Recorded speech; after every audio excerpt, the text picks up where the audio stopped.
Welcome to another episode of Treknicity, a Star Trek podcast. Join us while we warp into the final frontier and talk about all things Star Trek. I'm Lars.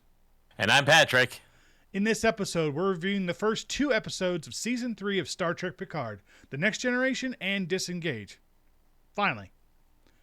Yeah, and since we've got a lot to cover, and most of it's been covered since we've been away because of IRL shit, we're going to make this a little different than our usual hot take format.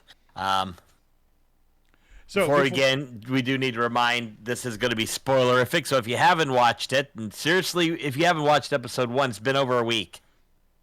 Yeah, you know what's going to happen. And the way we're going to handle this is we're going to break this into two parts. We're going to cover the B plot with Raffi first, and then come back to Jean-Luc and gang, because let's be honest, the Raffi plot obviously is going to tie in if you know where it ends. So yeah, it's worth noting that there's a lot to unpack in these first two episodes, which was kind of unusual for this series so far. So that's why we're kind of doing it this way, and I'll let you take it away. Okay, so we started aboard. So let's start with the teaser, though, because this is where we get our first shot of the show. They're playing that I Don't Want to Set the World on Fire, that one song that appeared in Fallout many, many years ago. We cut to Dr. Beverly Crusher. She's running around. There, it says there's a ship coming, so she orders a warp drive online, locks some guy we don't know up in a room, grabs a rifle. Gets into a phaser fight, blasts people. Actually, when the guy's down, she goes up and vaporizes them, but she kind of gets shot in the process. She gets back to the bridge, and before they can warp out, she sends an emergency message to one Jean-Luc Picard. And we cut to the opening credits, and this is one of the beautiful things, is it's the TNG theme.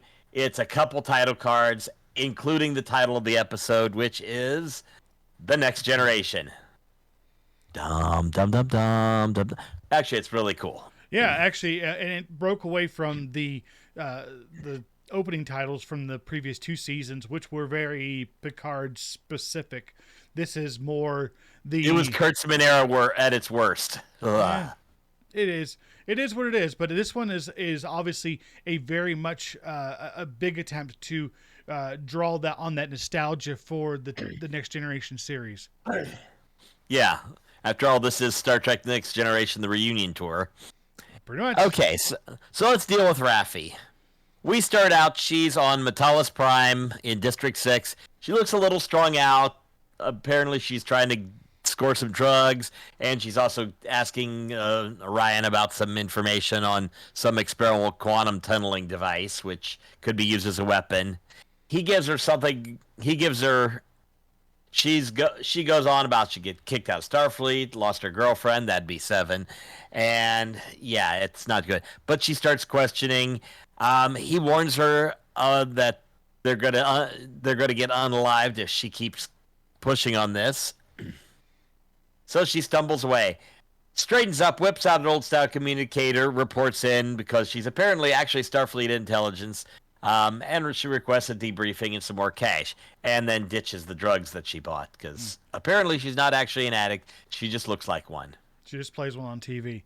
It is worth noting that in the opening of this episode, right before the cold open teaser, they mimic a shot from Star Trek II, which opens with the title line "In the 23rd century" with an ellipse, and then in this one it says the same thing. It says in the 25th century. So a definite callback to Star Trek II. Because they're not going to make any more callbacks, apparently. Yeah, like that's not going to happen. But then they also... They break out the bell for all the obvious callbacks? Yeah, let's go. Hit it once. Okay. Give me one. Okay. Let's do this. Get number 2 ready right now. Raffi's use of the old style communicator. That was a callback to Star Trek II as well. There's going to be a lot of these, to be honest. Okay, so we cut back to her. The next time we see her, she's aboard probably the newest version of the La Sirena, because Borgatti took the old one. She's talking with her handler, who's just commuting via text, and thankfully not using text speak because they're not terrible. The handler just seems to kind of not give her any information, tells her to search this red lady. Raffi wants a face-to-face, denied. The handler, of course, brings up all of her record and all of her demerits and honorable discharge, drug use, and everything that she could possibly have that she did that. So they say that there may be an attack with the weapon, and she needs to find the red lady. And I was almost afraid this is going to be back to the Red Angel or something. It's like, yeah, I think there was some initial speculation that was, but thankfully that I guess line of thinking was quickly dispensed with. Yeah, when next time we cut through, she's searching and she starts looking. She's not a person, not something, so she looks through events, finds a recruitment day, and finds a statue of the Enterprise C's captain, Rachel Garrett, a red statue, at the Starfleet Recruiting Center in District 7. So she goes off to deal with that quickly. But she gets there, she's radioing him, and somebody activates said portal device. The building kind of collapses down in the portal. It opens up the sky and rains debris down. She looks all horrified. It was cool. It was a cool effect. It was horrific, but it was pretty cool. I think it would have been better had the opening been orange when it fell through and then blue as it came through. So it's just a nice little nod to the game Portal. That would have been cooler. But it was still visually like, okay, that shit just happened. Yep. Okay. So that's episode 1. Episode 2, we come back the next time. When we come back and find Raffi in episode 2, she's listening news about the attack. They're blaming it on some Romulan terrorist named Lurak Taluko. Does that not sound like could they come up with a more Italian name for a Romulan? I mean, like I would have not been surprised if Taluko had been played by James Gandolfini, you know, although that would have been cool. Yeah. Well, he gets ahead later. So, she of course gets into it with her handler, who's still denying face to face. She reminds him her job was to stop this shit, but she obviously failed. There's 117 bodies on the deck. He tells her not to seek blame, not to seek anger, and she wants to keep digging further. Suspects this Ferengi named Sneed would be the next person to talk to. Of course, he tells her to disengage. Roll credits. Thank you. Yeah. You know what? We had to do that because, title of the episode, folks. Yeah, you knew it. If CinemaSins ever watches this episode, you owe us. Yes. And okay. So the other thing is, again, there's a lot of like callbacks, a lot of insinuations, a lot of hinting at things, and you know, I guess there's some elements to this that actually are neat, but then you start to wonder how deep are they going to go? How much? I mean, like, is this just going to be glorified fan service? But to be honest with you, as you said, this is the Next Generation reunion tour. It's got to be full of fan service because they've got to finish off the last time we're going to see Patrick Stewart as Picard on screen in high fashion. So why not? Why not just open Pandora's box and let it all out? Yeah. We'll see what happens. So of course she decides she's going to go talk to Sneed anyway. So to do so, she goes and talks to her ex-husband. He wants to ban her about their son, but then she of course goes on to mission.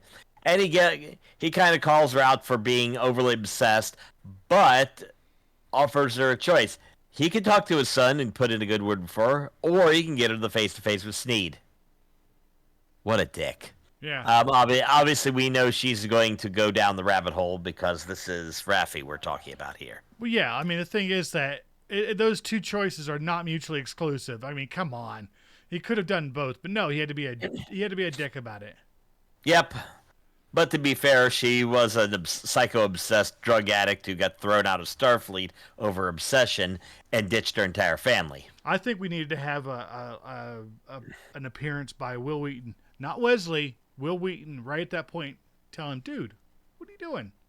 You know the rule. Don't be a dick." And then just like snap out. Yeah.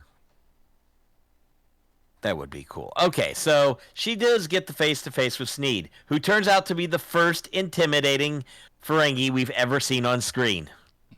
We had to wait till the Kurtzman era to get a Ferengi that was actually intimidating. Yeah, so for anybody doing the math, that's 30 almost 36 years we had to wait from for that. The Last Outpost. Yep. Where the cringy Ferengi that used dildo whips. Gee. You know, what they were going to make the big bad of TNG.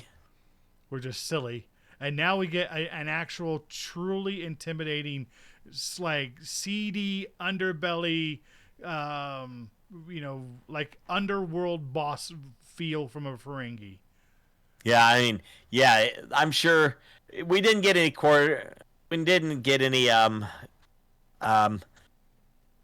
sneeze coming here. Sorry about that. Okay, so we got just in case you're wondering, the character's name is Sneed, not Sneeze. Yeah, thanks. Okay, yeah. Yeah, obviously they banter back and forth. She claims that this can't be true, that she knows that it can't be Toluco because she works for Toluco, and she of course throws out some latinum to try to get his attention.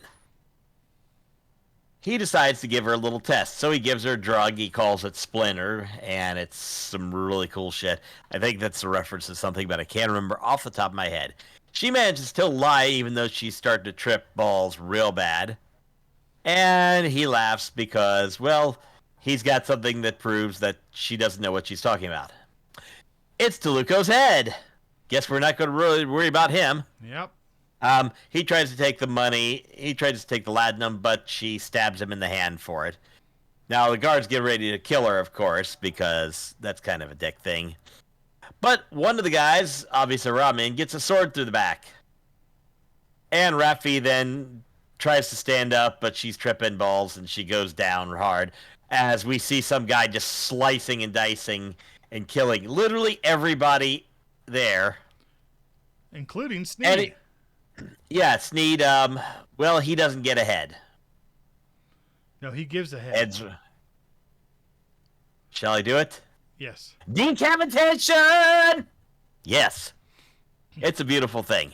But the guy helps Raffi up, and we find out that it is Worf. Yep. And he tells you, I told you not to engage. I told you, do not engage. In standard Worf sound, so it's awesome. Yeah. And that's pretty much where Raffi is left for this episode, for the first two episodes. Now, we get to flip back to episode 1 and look at the Jean-Luc Picard side of the coin on this one. Oh, yeah. So we start with Jean-Luc and Laris hanging out at Chateau Picard. They're looking at the D, talking about old starships and first loves. In this case, Picard mentions the Stargazer instead of the D. But we all love the D. And he does say that the D was his favorite. Yeah. Because Picard likes the D. We all like the D.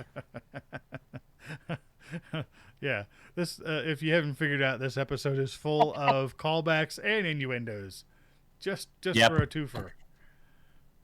So obviously they're all happy, and they're going to go off because Laris has some work to do somewhere, and Picard's going to go with her on a vacation. So yay! So we cut to a little later. Picard's sitting writing out stuff at his desk, and we hear a chirp. He goes and searches for it, and we see his old TNG uniform and his comm badge, which is chirping. He managed to decode the message, and it's Beverly. And it's I'm in trouble, everything's gone to hell, and trust no one. So, of course, Picard and Laris have a little discussion, and we get to say goodbye to Laris unless they figured out some way to bring her in near the end. Yeah, Because it broke my heart because Laris is one of my favorite characters of this entire series. This entire series, she is my favorite, and the fact that because she's not a messed up clusterfuck of a person. yeah, but I mean, come on, Orla Brady is an amazing actress, and she does that role of Laris incredibly well as the T'Lyn character from season 2 who ended up being one of the supervisors that we learned about at the end of the season. But yeah, I mean, that was kind of like, oh, really? Okay, well, I guess this can't be the TNG reunion tour without it being all about the TNG group. So, okay, let's just go. Move on. Yeah. We had to get rid of her for some reason. Okay, so we cut over to the 10 Forward bar out in L.A. Riker's sitting there and talking about why, complaining the bartender seems to be too many Enterprise D models, and she calls them the fat ones. It's like, that's not cool. And when Picard shows up, Riker points out and says, yeah, that's not cool. So they sit down and start talking about it. And through a lot of talking about their past, they've kind of couple things we find out. Number one, Deanna and Kestra, Riker's wife and daughter, kind of are. There's got to be some issues there because they kind of need some space for some reason. That's not good. They go through all the stuff that Picard has. Riker remembers some shit, and they figure out the coordinates that were in Beverly's message lead out to the Righton system. Yeah, and then they discovered this because when Picard was assimilated by the Borg, there was a computer virus that had infected the Enterprise's systems. Riker explains that the program automatically added 3 to every number in every coordinate system in their navigational computer, which is how he was able to decipher what the real coordinates are and leads them to the Righton system. Yep. So they get up, they leave the bar. Some guy's watching him, and he disrespects his D keychain and drops it in his drink. So then we do our, of course, money shot with the USS Titan A as we do a fly up into space talk. It's kind of a combination of the motion picture and or Star Trek 2. Because, yeah, it's like, let's do a beauty shot of the ship and fly around and circle it and then put some lens flare, and then they dock at the port. Yeah. At least it didn't take like a half an hour to do like they did in the motion picture. Yeah. Yeah. It was closer to Lower Decks, the episode where I can't remember the name of it. I know the first one where they go on the holodeck one. Crisis in Paradoxus, yeah. Where they do the money shot of the ship, and it is even more over the top, but very short, and it's all worth it. So, of course, Riker warns the Picard about Captain Shaw, a.k.a. Asshat, because I'm going to call him an asshat a lot, because he's an asshat. Mm-hmm. So we get the boatswain whistle, and they walk in, and there's 7. Nope, it's Commander Annika Hansen, because Captain Asshat doesn't want to go by 7-9. A point was made, I'm trying to remember who it was off the top of my head, but a point was made in some of the things I watched after this, that this is essentially dead naming. Is kind of what he was doing. I want to say, was that Sean Farrell from... Yes, yeah, Trek Culture. Yep. Mentioned that. But I just kind of want to bring that up, because that is probably one of the best ideas here is, it is literally dead naming 7 because Shaw is an asshat. And just for anybody who doesn't understand what the term dead meaning means, I'll try to summarize it in like a couple of sentences. Imagine somebody goes through a gender reassignment or transitions, and they choose to use a different name which is more appropriate to who they identify as, and everybody who knows that still insists on calling them by their old name before they transitioned. That's dead naming. Yeah, it's a dick move. Okay, so of course, 7 takes them to the bridge, and we meet Sidney LaForge because we gotta get LaForge's daughter in here. Of course. And of course, they tell a story about her crashing a bunch of shuttles because we got to be awkward. Oh yeah, So of because course, Riker has to give her shit about it. Also, this is 2 more callbacks. You said the boatswain's whistle.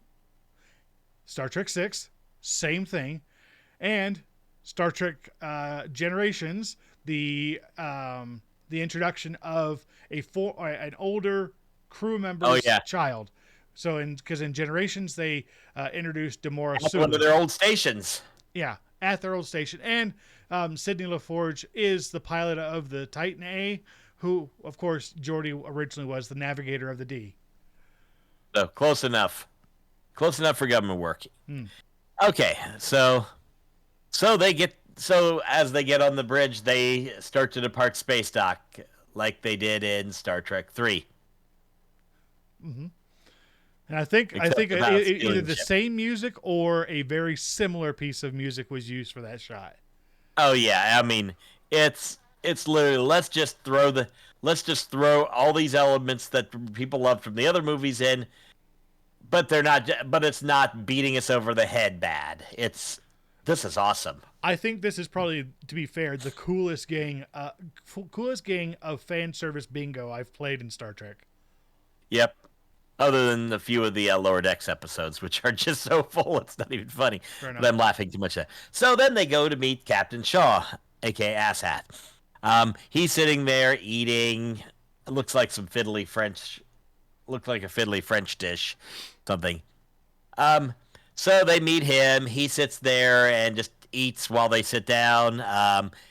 He shits on the gift of a bottle of Chateau Picard when Picard gives it to him, bitches about Riker's jazz music, and pretty much denies him a ride to the Righton system, shits on how the TNG crew ran their things, and basically tells Seven to sit down and shut the fuck up. Yeah, let's give him the Walter Peck Award for being a wholly justified but complete asshole. It is glorious. Is that true? Shaw... What? Yes, the man has no dick. Yeah. He is a dick, though. And that's the thing. As we go through and I insult Shaw every time he's on screen, the cool thing about Shaw is that everything he does, while he's a complete asshole about it, he is completely justified in every decision he makes. It is a good by-the-book decision and a rational decision. It's just not the heroic decision.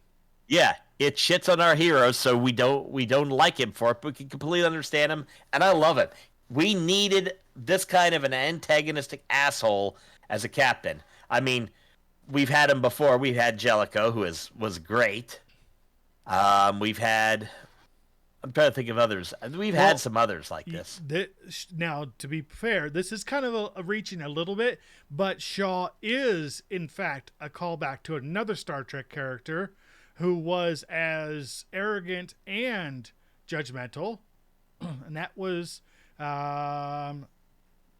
Styles, Captain Styles of the Excelsior.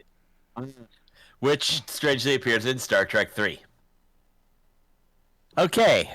Yeah, close enough. So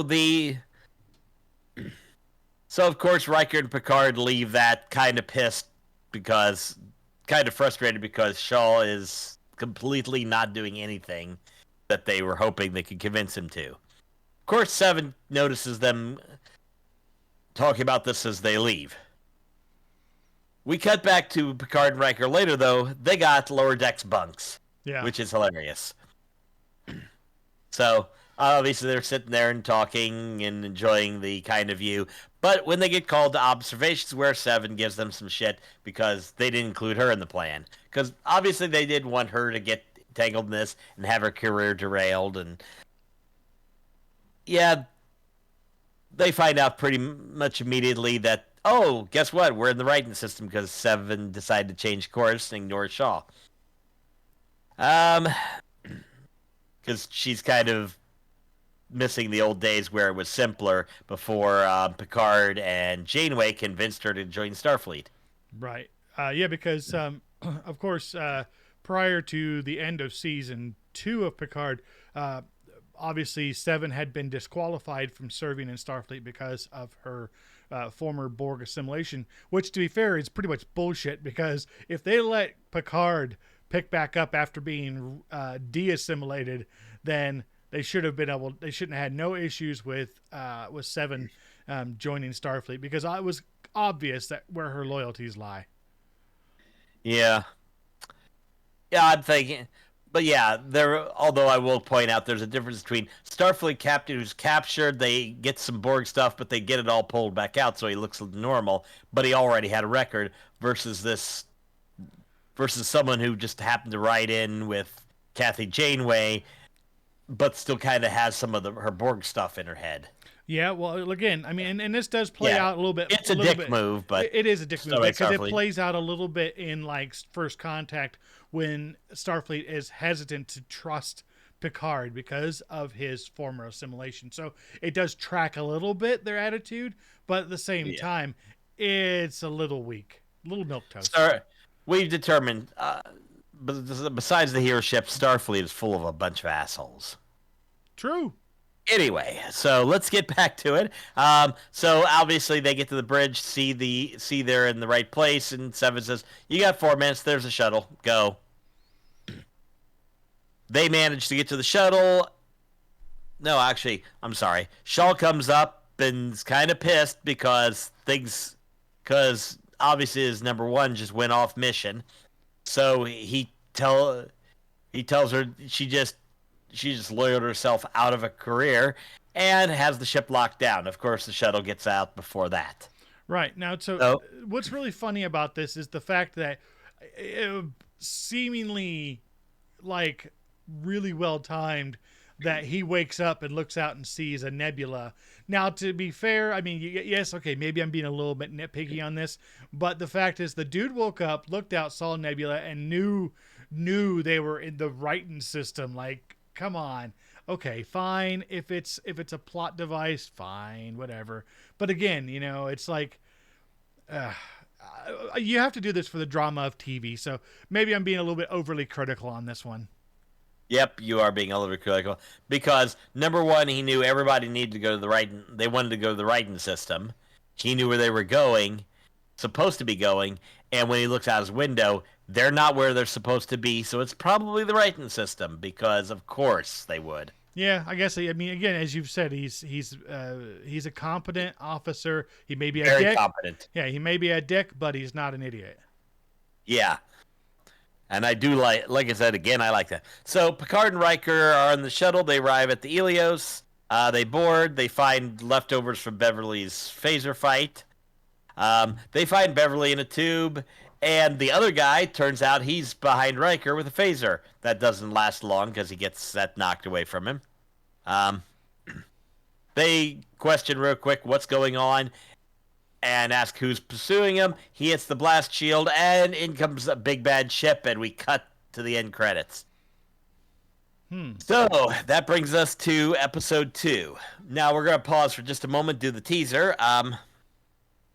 We cut to 2 weeks prior, and we do find out that this person is Jack Crusher, Beverly Crusher's son. I forget the exact time frame when he would get his name and such, but we're going to go with it because we're at episode 2.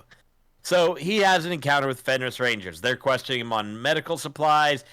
They ask if they're going to try to bribe with Romulan ale. He pulls out phasers and says, "Hey, we want to go with that," and talks his way out of it. Of course, the Ranger takes the phasers back to a ship and says, "Reach out to the marked woman. We found him." Important little detail. So again, who is the marked woman? And that is that's twice in 2 episodes where they've dropped a huge element of the plot line right in the very beginning of the episode. In episode 1, they talk about the quantum tunneling weapons that have been stolen, and in this one, the marked woman reference. Yep. Okay, so that's our opening teaser. We cut back to the present. Jack, along with Riker and Picard, are looking at this ship.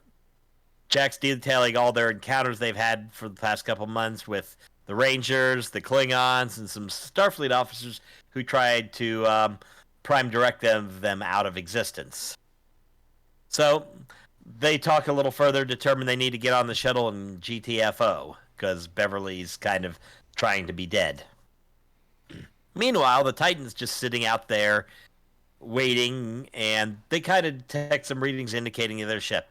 Seven, of course, immediately says, "We need to go in there. There's something going on." Shaw says, "No, we're not sitting there. We're not going to run out.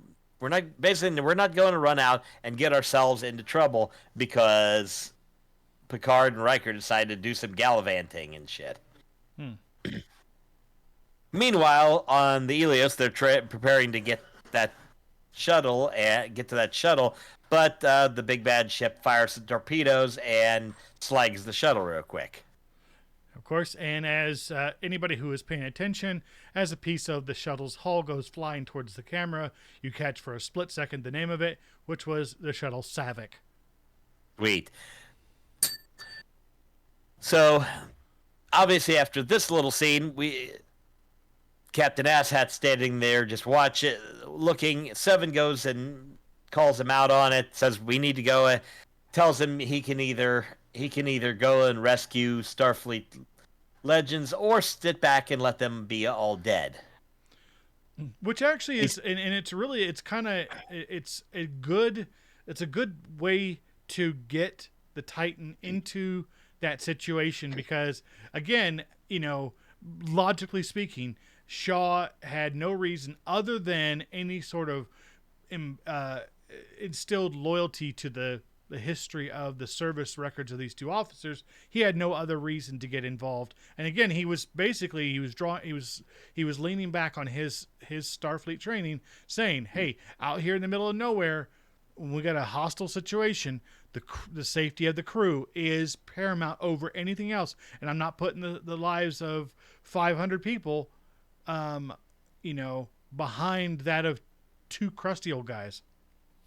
The needs of the many. Go ahead, let's do it. Give me another one. We should. Although we made that reference, not them. Okay. Still, it's implied.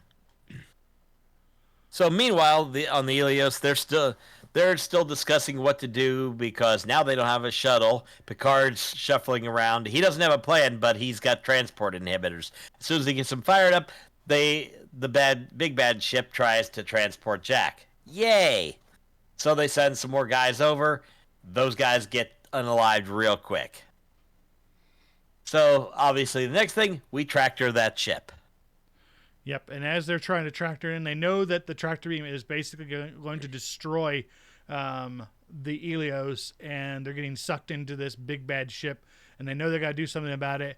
Right then and there, when you think that, of course, all hope is lost, in comes the Titan, which its arrival breaks the tractor beam. And that is an awesome scene. That ship just comes right in there, and it's like in your face. It's like, yeah. Like just warps right in and just cuts it right off. Yeah. And of course, they immediately call over and find out there's 4 people and not 2, and says, "Okay, we need transport." They start to transport. Oh, yeah. The inhibitors. So Picard phasers the inhibitors as fast as he can, and they beam everybody out. Beverly's pod to sickbay, and the other 3 beam onto the transporter pad and arrive there at phaser point, because, of course, asshat. Yep, of course. So where are we at on that? Hang on a second here. This is where I ran out of time to write this stuff up. Okay. Okay, so the unknown ship is still circling the Titan. They get aboard. Shaw points out that they can't they've already engaged him, and he wants to know who he's talking to. Riker, Picard, and Jack go to the bridge, and Shaw says, "You're in trouble." It's hilarious. Yeah. Jack, of course, calls out Picard for, "Yeah, you brought Starfleet. Great." Yeah, my mom said, "Trust nobody," and you brought everybody. So we get to, let me see where we're at. So the ship gets hailed, and we meet Captain Vadic. She is glorious. I'm just going to talk, because a lot of hers just, Amanda Plummer just goes wild with this. Definitely my favorite. Only second, maybe second to Shaw, because Shaw is just so much fun as an antagonist. But this is the big bad.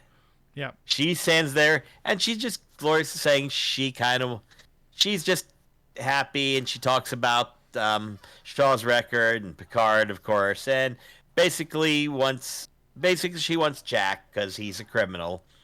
And she gives him an hour and says, "Turn your back and run, and the only way you'll see the shot that kills you is through the hole in your proverbial chest."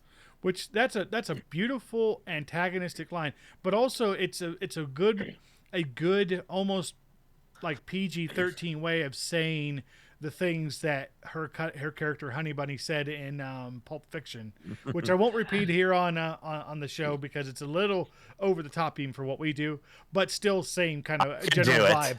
So I'm not going to, but anyway. No, but the thing is she Amanda Plummer plays a wonderful cracked egg in this role as mustache twirling and everything, even though she doesn't have a mustache. Although we have no objection to her having a mustache. Exactly, because 21st century. Anybody who knows Amanda Plummer, her famous father, played another infamous Star Trek villain. Her father was the formidable Christopher Plummer, who of course played General Chang in Star Trek VI. You knew that was coming. Yep. Oh, and then she tractors the Helios into the Titan. Yep. One ship throws a second ship and a third ship. We've never seen that before in Trek, and holy shit, that was cool. And again, a nice little throwback. A nice little throwback to that is when you look at the end credits. Nice little throw. Yeah. When you look at the end credits of the series for this season, there's actually a damage readout on the Titan A right in that section where the Helios hits them, and you saw that in the of course the titles even from the previous first episode of the season. So nice little sort of foreshadowing. Yeah. So yeah, this is pretty awesome. Let's see here where we're at.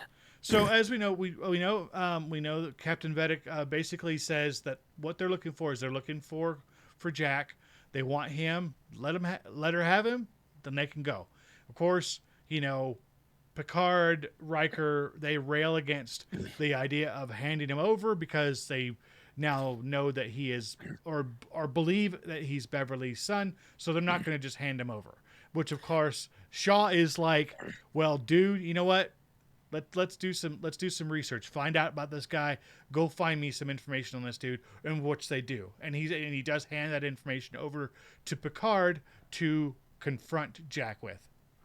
Yeah. And they argue about this further. Asshat relieves Seven for insubordination at this point, while Picard's trying to argue. And basically, Jack gets yeeted off to the brig while everybody else is they're trying to figure out how they're going to get out of this without having to fight. So they leave the bridge in Turbolift. Riker's wanting to know why Picard's dancing around the issue, and Picard suggested thing looks like it's about Beverly's son, but there's something else that we're not telling. And this is probably the biggest hint for the big reveal at the end of the episode, which we will save until the end of the episode. Right. To say that this whole line of plot line goes back to a comment that Riker makes in the first episode, and we'll talk about that when we get to that piece. Okay. So Picard heads down to interrogate Jack, and they kind of banter and go back and forth, and we find out how much of a criminal Jack was. He's wanted for organized crime on Andoria, actual terrorism on Binar 3, and the death of a man on Andreas 5, which he says the guy was a Falsettian who went in deep hibernation. I'm trying to remember what that's a reference to, but I'll assume it's a reference. Yeah. So yeah, it's an entire litany of how basically he does a lot of shady shit, but it's for a good cause to do medical shit, because obviously that's what his mother taught him, yada yada. Picard asks him who his father was, and Jack says he never had one. So, let's see here. Just a one comment while you're kind of getting that together. Yep. Do you get the impression that one overarching story or message that the new Trek series as a whole, including I class Strange New Worlds as new Trek because it's right in that whole sort of line of X-Men era. Yeah.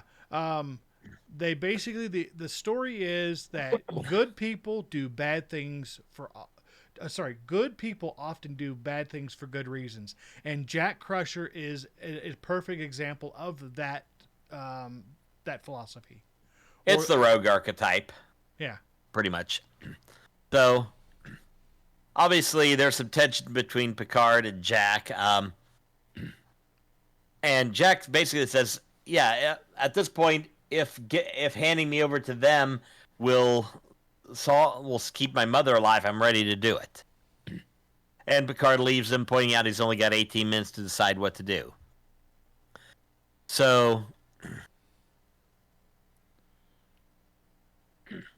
Picard Riker to talk to Asshat about not with doing anything but cooperating with Vadic, because Shaw wants to hand Jack over because he's obviously a criminal. It's of course it's the we're in international waters and we got 500 people to consider against now one. And points he's not going to risk the crew for the son of Picard's ex-girlfriend, if he's even his son, and we got 15 minutes. So meanwhile, Jack kind of does some little roguey stuff, then gets a guard to come over, hits a button, drops the force field, knocks the guy out, and takes off on a run. For anybody who is a TNG enthusiast like me, that is pretty much the same thing that the Klingons do in the episode. Oh, I can't remember it. Damn it! But it's the one where we first see Klingons in TNG with Vaughn Armstrong. I'm not doing that because that's pretty much no. That's not. It's not a. That's not a Cinema Sins thing. That's just a little throwback because they do the same thing. They use some hidden piece of tech to override the Brig force field and break out. Yeah, I'd make a reference if there was some Morse code that said "stand back" and explodes and Seven pops her head and says, "Do you not know a jailbreak when you see one?" Then we would hit the bell. Fair enough. Okay. So meanwhile, Riker's checking on Dr. Crusher. She's pretty damaged and she's heavily sedated. But Riker goes to wake her up for reasons. So on the bridge, they're almost out of time. That this is no longer diplomatic, and he's got to save the ship.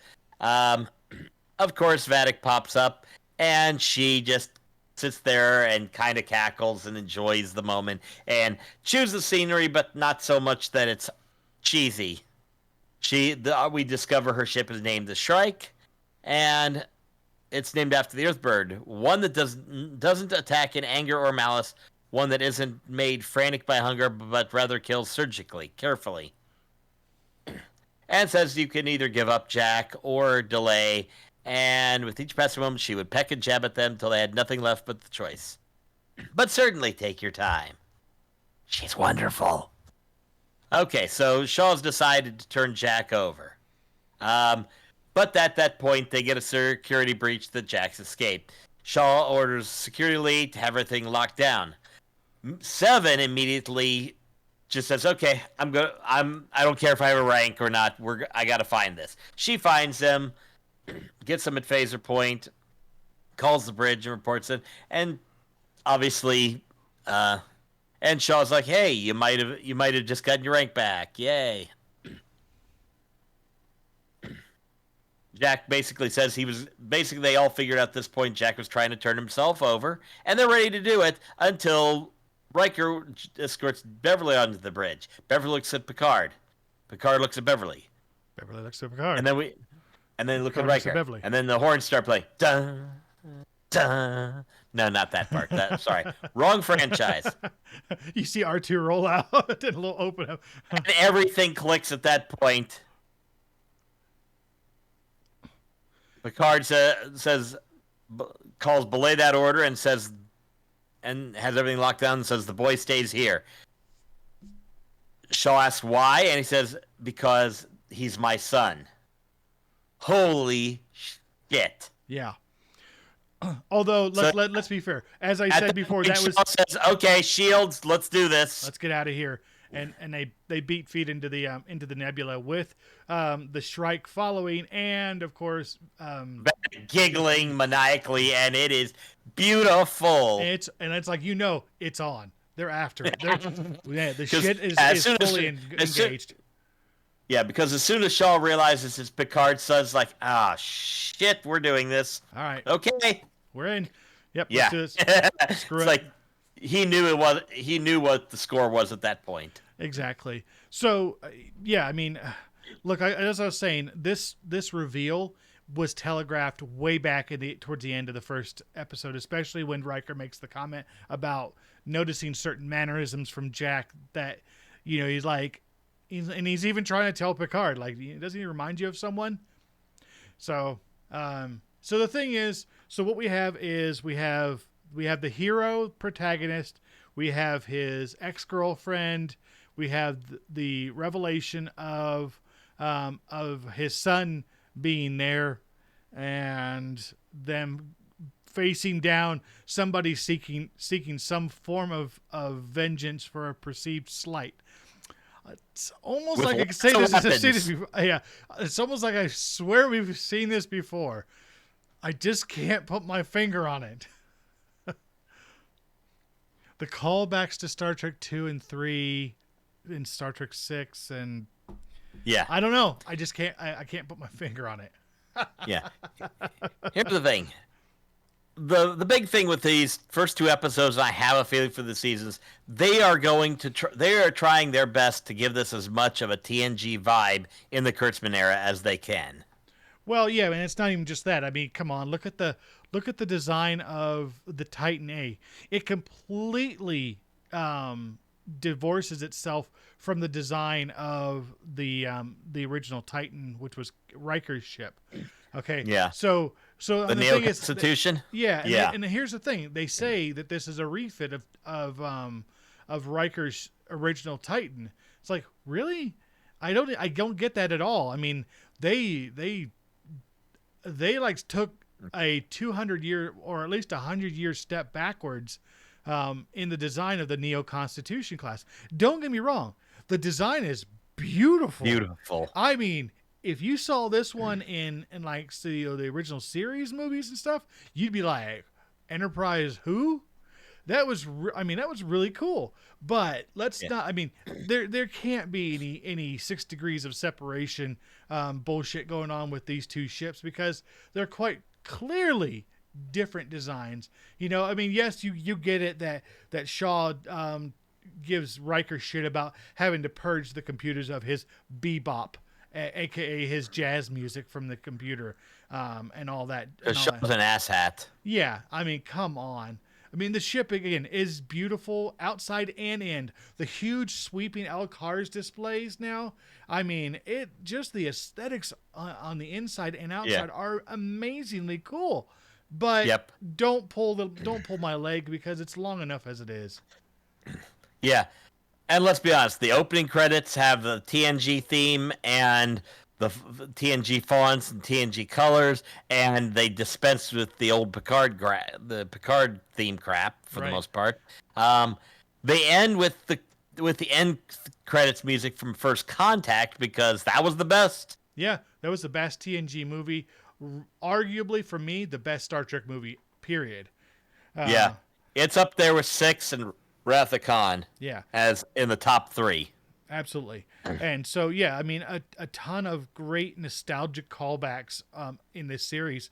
The vibe is being set well. You get a lot of stuff that hooks you into wanting to watch this and see it through, to see where the disposition of these characters finally, because we've wondered what happened to them. Nearly 30 years after the TNG went off the air in 1994. So yeah, And obviously, we've seen this is probably the best marrying, other than saying Lower Decks, of the TNG, as much of the TNG feel and characters as we can with Kurtzman era writing. Absolutely. And yeah. So yeah, I am looking forward to the next episode a whole lot. And next episode of Treknicity will be a little bit more timely, and we'll be reviewing it as we see this episode. Like on Thursday night. Yeah, as opposed we'll be recording. As opposed to doing this the Saturday after, a week after the first episode appeared.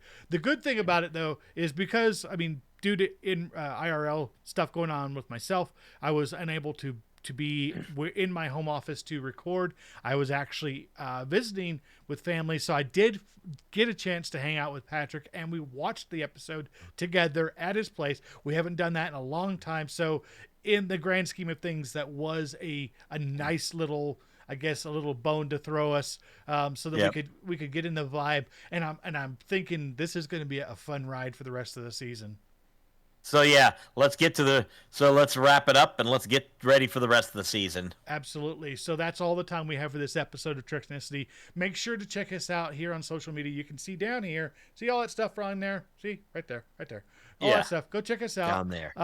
Go through to our website, redshirtgeeks.tv, which will take you to our YouTube channel. We can see all the content we've made over the last 9 years. Also, just as a little bit of a teaser of ourselves. We decided during the last week that we're going to pick up our old series, The Odd Trek, which is a fun little idea we had about an odd couple style story using Locutus of Borg and Commander Data. We have 2 episodes that we did a few years ago, so go check them out. I'll have them linked here at the end of this episode, and let us know what you think, and we're going to get ready and to start actually producing some more episodes. All right, so that being said, thank you for watching Treknicity, a podcast. I'm Lars. I'm Patrick. And remember to rock out with your Spock out. We'll see you next time.